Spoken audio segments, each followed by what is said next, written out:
How to check if someone viewed your Instagram profile. Hello everyone, welcome to this channel. I'm Emily and I'm here to help you out today. So without any delay, let's get started. Now to check if someone viewed your Instagram profile, first of all on the Instagram application and make sure you're logged into your account.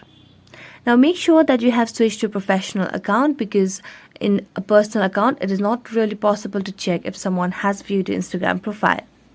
So what we're going to do over here is simply tap on our profile and then tap on the highlights over here. So just add a new highlight over here.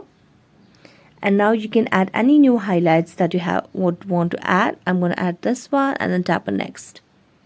And I'm going to add a title over here. So let me select over here and then tap on done.